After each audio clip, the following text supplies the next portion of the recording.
La recharge des voitures électriques ne sera pas interdite cet hiver. Le gouvernement français tenait mercredi 14 septembre une conférence de presse pour annoncer les mesures permettant de passer l'hiver sans coupure d'électricité, ou presque. Basé sur le rapport de RTE, certaines mesures concernent bien la voiture électrique. Donc elle a été abordée, que ce soit dans la conférence de presse, mais également dans le rapport de RTE. Certains médias ont alerté sur le risque de coupure électrique pour les bornes de recharge, mais c'est pas si simple que ça. En effet, comme le gouvernement l'a rappelé, aucune mesure coercitive ne sera prise pour forcer les usagers à réduire leur consommation électrique. En d'autres termes, il sera impossible d'interdire la recharge des VE. Toutefois, comme le précise RTE, la recharge des voitures électriques peut participer au pic de consommation qu'il convient de réduire au maximum. C'est ce pic de consommation qui peut conduire à des coupures de quartier, dans le pire des cas. Ainsi, RTE recommande pour les particuliers de décaler au maximum la recharge des genres VE en dehors des créneaux du matin 8-13h et du soir 18-20. Avec cette mesure, RTE annonce une baisse de la consommation instantanée de l'ordre de 0,1 GW entre 18 et 20h. C'est dans le cas où sur les plus de 700 000 voitures électriques comptait le parc français en 2021, 600 000 voitures électriques basculaient d'une charge naturelle à une charge en heure creuse.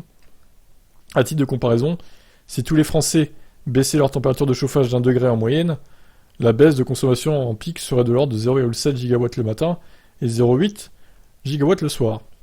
Pour les professionnels et notamment les immeubles de bureaux, RTE a également proposé une solution. L'idée serait ici de restreindre l'utilisation de bornes publiques installées dans le parking d'un immeuble tertiaire à une utilisation d'urgence entre 8h et 13h et entre 18 et 20h.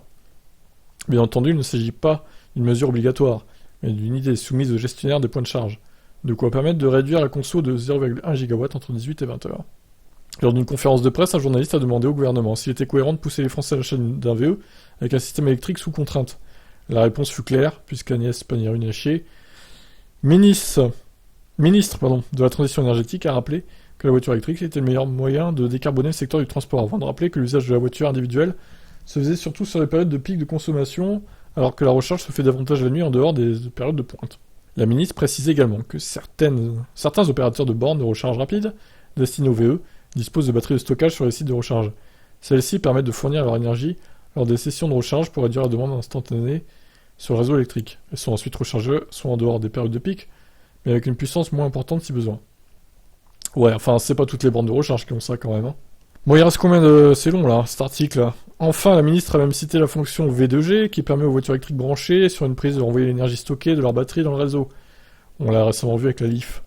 Pour le moment, cette fonction est extrêmement peu déployée, mais c'est elle qui permettra aux voitures électriques d'avoir un faible impact sur le réseau électrique. Pour rappel, RTE prévoit que l'essor du transport électrique, au maximum de la consommation électrique totale française, augmentera de 8 à 10%. Ce n'est donc pas une problématique inquiétante, puisque le réseau pourra très bien absorber cette consommation supplémentaire. Que ce soit grâce à son extension, une nouvelle centrale, mais également avec la sobriété et les gains énergétiques sur les autres usages, isolation, système de chauffage plus efficace, etc. Mais attention toutefois car RTE prévoit dans certains cas extrêmes des baisses de tension, des délestages tournants, qui pourraient affecter la recharge des VE des particuliers dans certains cas. Donc voilà. Grosso modo, voilà, ça serait pas interdit de recharger son VE cet hiver, pardon. Après, bon, il faudrait peut-être éviter de recharger dès 18h quand vous rentrez chez vous, quoi.